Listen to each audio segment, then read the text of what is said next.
Now that was a Faf and Shane sensational show. Faf the AK-47 Duplessis and Shane the Tank Watson.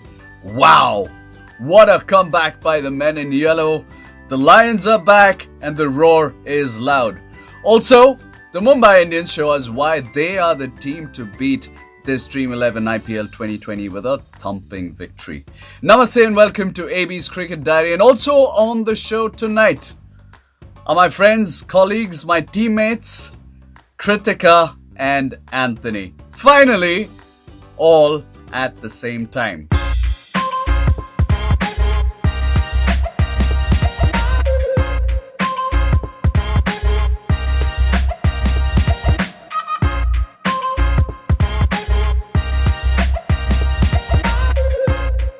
What's up, people? It's the first time you guys are on the show, and it's the first time that all of us are in the same frame for the, What's up? What a crazy IPL it's been. What a crazy backstory we've had prior to all of this, with all of the planning that went into it, and, the last minute coming together, how seamlessly the three of us have come together. So congratulations, guys. We're a team now, Team AKA. And Aadarsh. So, yeah, we've got a cool name as well, AKA. I like it. But anyway, how's it been? How's the show been treating you? How's the IPL been? What are your thoughts? Awesome. It's been just as succinct as I can be. Awesome. Yeah. I feel it's great too. It's fun watching the games now. Now that we're predicting, it's really fun now. Yeah, absolutely. The predictometer is one of my favorite segments. I look forward to this every day to see your beautiful faces, sulking every day is such a delight. No, not every day. I love seeing your faces, your crying faces, man. Such a delight. And also, can you please tell us, guys back end, they love this section, the predictometer section, especially our reactions. Wow. I think it's been fun. Yeah. Since you're bragging about this, but for me since you're bragging about it, can you please tell us what the scores are? You really want to know? Actually, no. Yeah, maybe go not. ahead. Go Let's ahead. do this. So, today again, Anthony, congratulations, man. You got two out of two wrong. Double header. Double header. The Eric team will love the reactions. I love this. But I'm gonna wait. There's more matches. There's a huge season ahead. So let's see who has the last laugh though.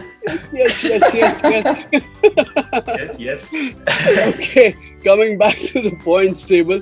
Kritika, you're at the bottom of the table with 6 points. I'm not surprised. Anthony, you're somewhere on the wall. You're on 7. You're on Tala Dholi's jersey number. You're on 7. And me, any guesses? 9, I'll give you a clue. 8. It's Sachin's jersey number. 10. Number 10. Number Let's 10. get into double digits. So you got 10 out of how many matches? 18? 18, right? So 18. 18. That's 10 great. out of, That's a great win percentage. yeah, man. Yeah, it is. Pretty cool. I really hope you guys catch up. You are currently like Kings 11 Punjab, Kritika. It's like Chennai Super Kings right now. You guys gotta come back and come back hard, okay? I'll be waiting. We'll try. I'll be waiting. Cool. That's a wrap on the predictometer section then.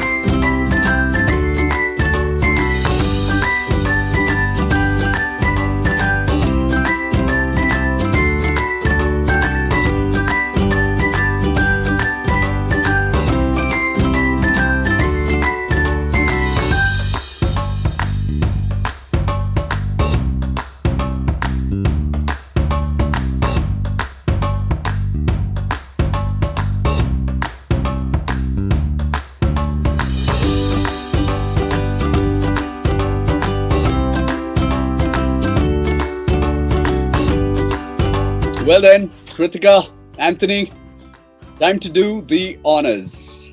So you've been handling this section. This has been exclusively your section, Kritika. Today we are going to kind of nibble at your section a little bit. Which is perfect. Yeah, so let's Yeah, see she's the doing a hero, wonderful villain, job. blooper and game changer of the day.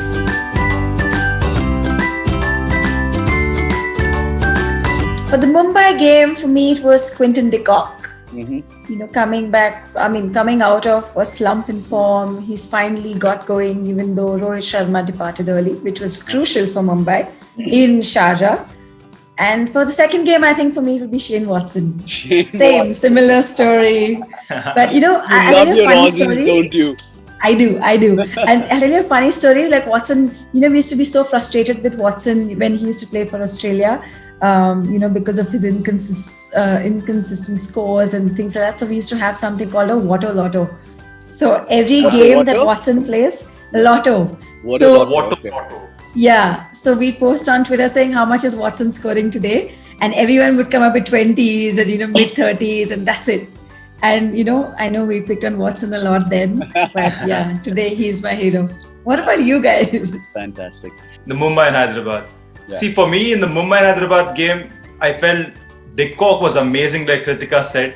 He gave them a good start, and Rohit Sharma again had brilliant captaincy with the field setups and the bowling changes.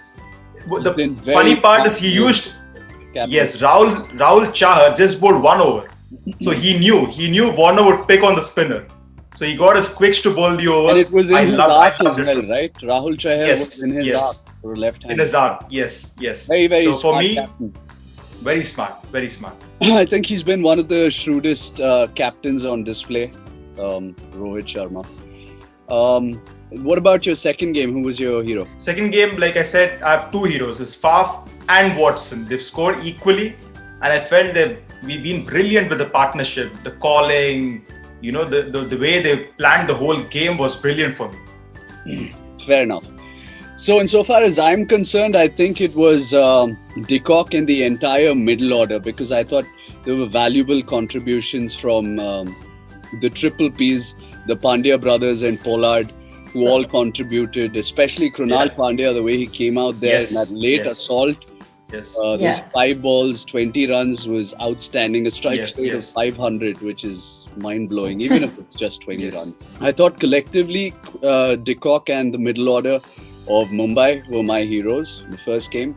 The second game, I think it was Faf du Plessis, just because of how consistent he's been throughout the tournament.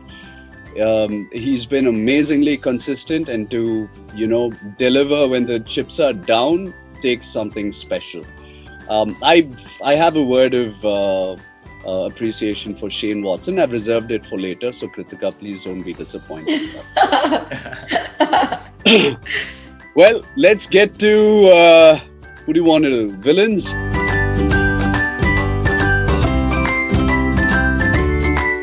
First game, I felt the SRH batting was a villain overall. They had the stage set up for them to chase down that target, a small ground, and then you start losing wickets. So for me, for SRH, the batting order. Manolu అందరు ఇంకా అంతే కదా అందరూ కలిసి అలా బిర్యానీ ఎక్కువైంది కదా మనోళ్ళకి అయింది కొంచెము ఎన్నిసార్లు చెప్పాను ప్రాబ్లం మనోళ్ళకి Krakow where is Krakow Croco. What's Croco saying? Let's get him on. పడుకున్నాడు. Let him sleep. Let him sleep. Yeah. So for the Punjab and CSK game, I felt KL Rahul was the villain for me. I know it's very harsh on him. He played a brilliant knock, but on field as a captain, your shoulders are down. You don't know what's going on. You're not together with the team. And there's one thing I observed during the team huddle while Kings 11 was coming to bowl. It was Puran who was talking, right? So KL Rahul comes out there.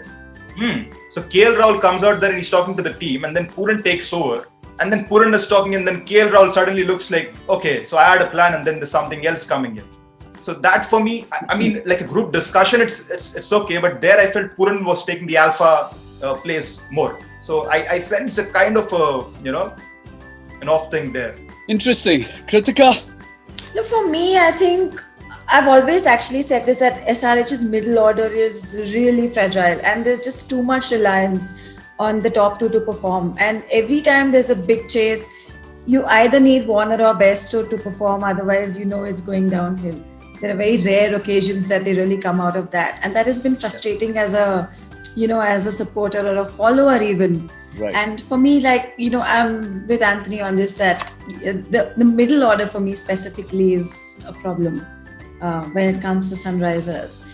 And I completely agree about Rahul's body language. I mean, if the captain's shoulders are drooping, in fact, even Gavaskar brought this up on commentary, and it was very visible that, no drooping shoulders, young man, is something he said. Absolutely. And because when your captain is, in that state of mind, you cannot really lead your troops, even inspire like some confidence in them. And they just didn't even end up picking up a single wicket.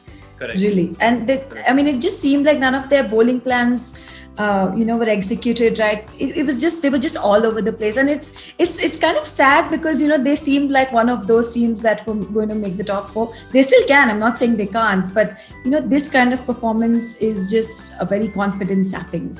So True. And so far as I'm concerned, I think it was David Warner who was my villain for the Sunrisers Hyderabad.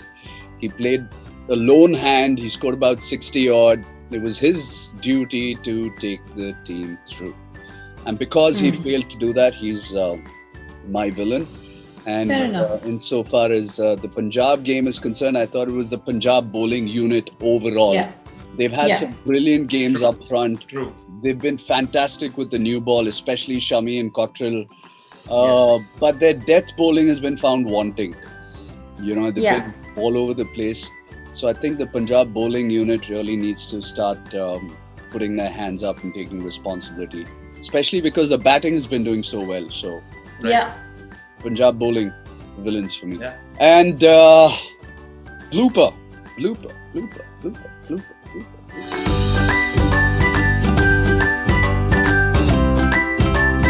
we have any? Maybe you should start with the blooper. Yeah, maybe. I honestly couldn't find any bloopers for the day. It was one of those days that, the opposition teams, it was so clinical, and they just steamrolled the opposition. There was no real error, glaring error as such, or one particular moment in the day that was the blooper. So I can't really pick a blooper. I'm sorry, I couldn't find any. Did you guys find any bloopers? No, actually, the game. Not really. Yeah, from the sides I didn't, but then there was this one moment that I found hilarious, and I think Stephen Fleming is with me on this. That was cute. I thought I've never seen him so agitated. It was so funny. That, and then in the second innings, right, when they were interviewing him mid-innings or whatever, not mid-innings, during the game actually. And then Anjum Chopra asks him, what do you think about the youngsters in your team and how they're performing? And he says, youngsters in our team. And that was, we were all in I love splits. Stephen Fleming, the calm and composure that he has, the way he carries himself. Just like Dhoni in a lot of ways, Absolutely. That's why they so beautiful towards the end. The post-match ceremony where he talked about the understanding that he and Fleming have. So I thought that was noteworthy. So no bloopers, no real bloopers, nothing for you, anything for you, Anthony? Not really. Okay. I felt the game just went one way for CSK. True. And for SRH, they went downwards the same way. So. Correct. And the game changers.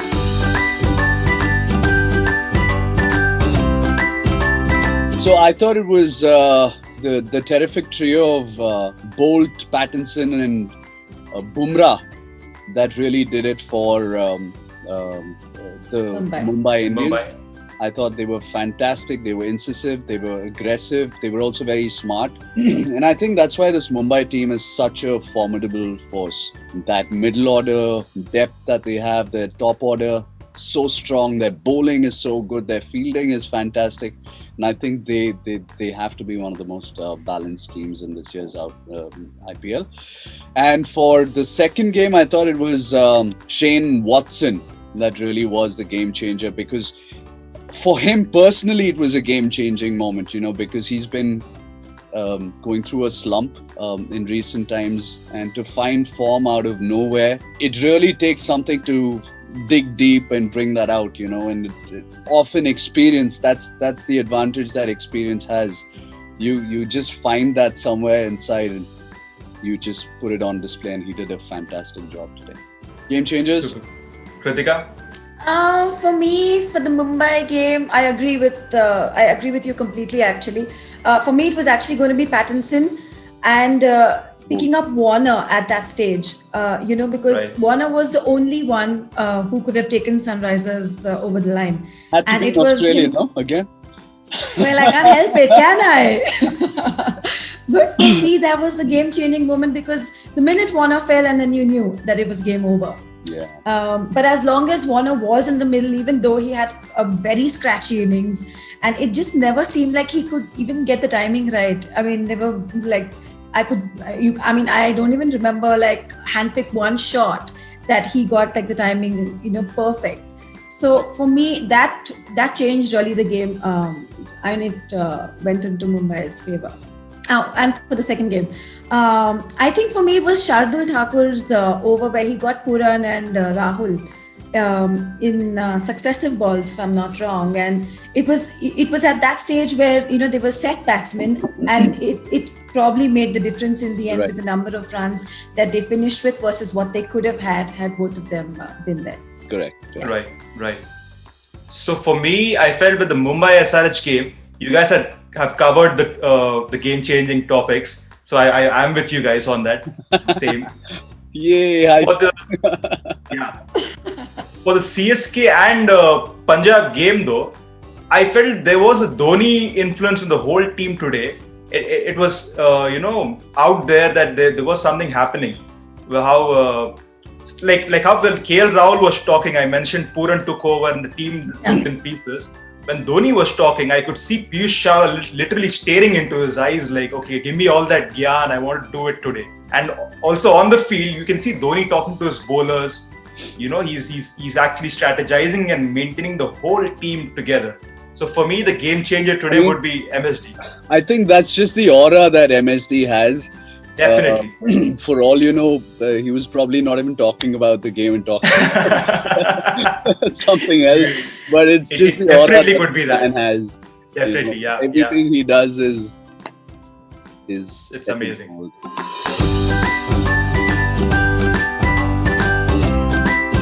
So, welcome to my section, you guys. Let's see what you guys have to say, what your pearls of wisdom are today. Let's begin with the lady, Kritika.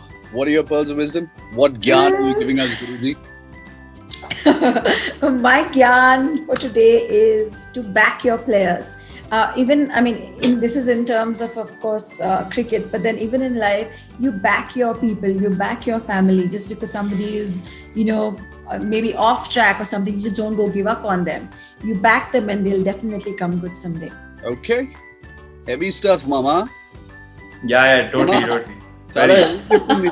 Chala heavy. Heavy. Life gyan and heavy philosophy. Siddham, come on, Anthony, Mama. Yeah, so again, I'm the same thing. For me, it was about being a leader. Being a leader is also about accepting loss. So that's what I love about MSD. Even when he loses, he just puts out the reality there, saying, no, this batsman did score, this went wrong, and this went wrong, and that's why we lost. He doesn't put his shoulders down or take it back into the dressing room or to the hotel or to the team. So maintaining that stature is what I felt is being a great leader is. Right. And I felt that, one can never really underestimate the what experience can bring to the table. The Punjab side was a young side, full of younglings. The Chennai side was an aging champion side, though. But after 3 losses, the way they came back, they got all of that experience. If you notice, Shane Watson and Faf du Plessis weren't really timing the ball or hitting the ball. They weren't as pleasing to the eye as a Rahul or a Mayank. They weren't as fluent as them, but they just stuck there. They stayed in there and they ensured that, they dug deep and brought out all of that experience to the game. Right. So I've been guilty in the past on this show of accusing this team of being over the hill and so on and so forth, but I've also maintained that MSD can never be ruled out. So I think top performance by the Chennai Super Kings, and kudos for believing in themselves. Definitely, yeah. So guys, it's number 2 versus number 3, Delhi versus Bangalore. Delhi and Bangalore both have the same number of points. It's just that Delhi is slightly ahead in terms of net run rate. Who are our impact players? Anthony, this has been your segment completely. Yes, so for Delhi, it's Shreyas Iyer for me. The captain is batting brilliantly. He played a great knock against KKR. And number 2 is R. Ashwin for me. He's very smart. He'll want to pick a lot of wickets tomorrow. And this number 3 is Harshal Patel. He's bowling those beautiful slower ones. He's picking those important wickets. He's also the captain of Haryana Ranji team. And for Bangalore? And then for Bangalore, it's Virat Kohli. He's back in form and we know what he does when he's in form. He's got a long run streak going. He usually has that going on. And then number 2 for me is Devdutt Padikkal. Brilliant opener, India prospective for me. Number 3 is Yuzvendra Chahal. Bigger boundaries tomorrow, and this guy knows to get those wickets by tossing it up. Cool. So I'll go with my impact players. I think for Bangalore, it's Virat, Chahal and Saini. And for Delhi, it's going to be Shreyas, Rabada and Nortje. What about you, Kritika? Delhi, I think it's going to be Shaw, Iyer and Rabada. And for Bangalore, I think Padikkal, Kohli and Chahal. Okay, fantastic. Let's take a look at the horoscope as well. This is one of our favorite sections. This is the favorite section. Spoken about in the past. Yes. What lies ahead tomorrow? Delhi. Delhi. I'm going with RCB. I'm going with RCB. Yes. Okay.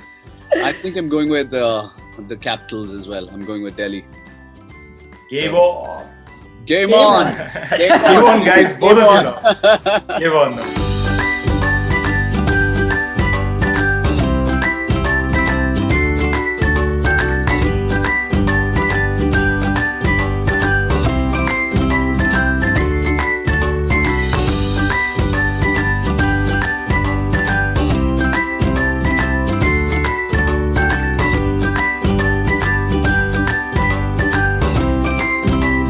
So guys, what a fantastic first session it was together, group hug. Amazing. Yay! Okay.